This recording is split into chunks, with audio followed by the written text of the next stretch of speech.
todos, buenas noches. Este 6 de octubre vamos a conmemorar una vez más el Día de las Víctimas del Terrorismo de Estado. Acciones contra Cuba que acumulan la muy lamentable cifra de más de 3.400 muertes. Lo que esas muertes significan no hay manera de describirlo, aun cuando pueda estallar por dentro cualquiera de nosotros.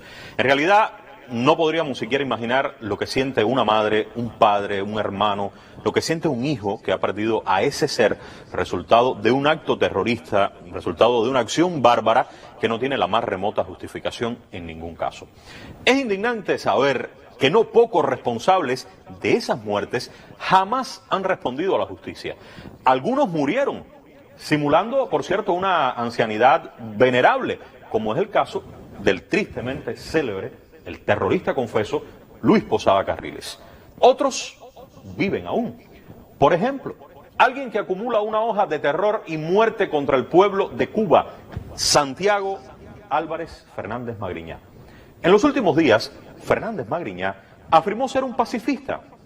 Claro, derrocar a la revolución cubana, pero ahora por vías pacíficas. ¿Cuál es mi propósito hoy? Es recordar la historia de este hombre y que pensemos juntos en la posibilidad de que exista alguna manera pacífica de lograr algo en la mente de este individuo. Aunque no todos los hijos se parezcan o que imiten a sus padres, casualmente el abuelo de este terrorista estuvo vinculado al asesinato en México de Julio Antonio Mella. Y unos años después, en tiempos batistianos, su hijo, o sea, el padre del terrorista pacifista, fue secretario en la oficina presidencial y fue senador. Obsesionado con la violencia, Magriñá es responsable de la organización de varios desembarcos y de la penetración de elementos en Cuba para ejecutar acciones terroristas. Vamos a poner algunos ejemplos. Década del 60, organizó acciones violentas en la costa del centro-sur del país. Década del 70, este es el poblado holguinero de Boca de Samá. Allí desembarcaron en 2 lanchas provenientes de la Florida. Dispararon en este lugar con ametralladoras en plena noche mientras dormían los vecinos del pequeño pueblo costero. El resultado, ahí está, 2 muertos, 4 heridos. Entre los heridos, 2 hermanas, una con 15 y otra con 13 años de edad.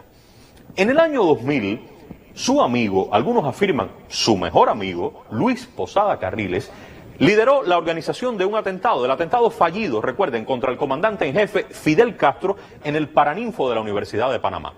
Testimonios, declaraciones, prensa de aquel momento nuevamente refleja a Santiago Álvarez Fernández Magriñá como uno de los vinculados al plan de asesinato. Pero pasaron 5 años. 5 años después, tras el indulto a Posada Carriles, Magriñá lo trasladó ilegalmente hasta los Estados Unidos en el barco de su propiedad, denominado Santrina. Ambos, Posada y Magriñá, mintieron a las autoridades acerca de este traslado y de esa entrada ilegal al territorio norteamericano. Yo les recomiendo las intervenciones, son varias, del comandante en jefe en aquel momento, porque son reveladoras. El comandante explica al detalle la operación de rescate de Magriñá a su amigo Posada Carriles. Vamos a recordar un breve fragmento de esas intervenciones del comandante en jefe. Adelante. Sería muy interesante saber cuándo, dónde y cómo y a quién les dijeron que Posada Carriles iba a entrar allí escoltado por Santiago Álvarez, violando todas las leyes de Estados Unidos y burlando las tareas de 22 entidades, 15 organizaciones de inteligencia y el trabajo de 180.000 funcionarios y el empleo de 30.000 millones de dólares, creo que jamás en la historia. Cuba Debate ofrece por su parte un resumen, un excelente resumen de las intervenciones del comandante sobre este tema. Ahí pueden encontrarlo, el Santrina, intervenciones especiales de Fidel sobre el terrorista Luis Posada Carriles. En ese mismo año del que estoy hablando, 2005, se encuentra en la vivienda de Magriñá un arsenal de armas ilegales. Y tras unos escasos 3 años, después de encontrar las armas, 3 años estuvo recluido, quedó en libertad. Vamos a entender mejor qué pasó con esas armas. Cuando las autoridades allanaron su apartamento en el norte de Miami, encontraron esto que les traigo. Una ametralladora M11, 2 fusiles Colt AR-15, un silenciador y un lanzagranadas. Lo sentenciaron por esto a 4 años de cárcel. Pasados 3 años, un juez redujo la condena y admitió la libertad de Magriñá. ¿A cambio de qué? A cambio de que Magriñá entregara el verdadero amasijo de armas que las autoridades no encontraron en el primer allanamiento. Como muestra de la buena voluntad, Magriñá entregó lo que tenía oculto en diferentes ubicaciones de Miami para que, con el propósito de realizar nuevamente actos terroristas contra Cuba. ¿Qué fue lo que entregó? 30 ametralladoras automáticas y semiautomáticas, 200 libras de dinamita, 14 libras del explosivo C4, cerca de 4.000 pies de cable destinado a explosiones, granadas, lanzacohetes. Durante años, este hombre, por si todo esto fuera poco, ha mantenido vínculos y ha aportado recursos a organizaciones terroristas como Alfa 66 y Comandos L. Y se ha servido también de la agrupación anticubana que denominaron Fundación de Rescate Jurídico. Sigamos haciendo historia. Hace unos 20 años se detuvo en Cuba a un individuo que tenía orientaciones expresas de Magriñá de lanzar, voy a tratar de hacerlo como lo dijo él, textual, 2 laticas de C4. ¿Dónde? Aquí, en Tropicana. Todo está grabado en un video. Le dijo 2 laticas de C4 y volaba aquello. Tropicana. Así orientó Magriñá desde Miami.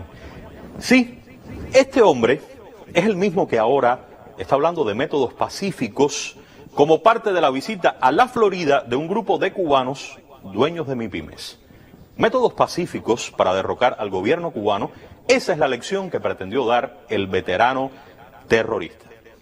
Terrorista a todas luces, aislado, terrorista olvidado por lo que viene quedando del llamado exilio histórico, en una acción desesperada buscando salir de su claro aislamiento político y aislamiento moral. Terrorista hablando de métodos pacíficos, un lobo aparentando ser oveja, pero es muy difícil creerle.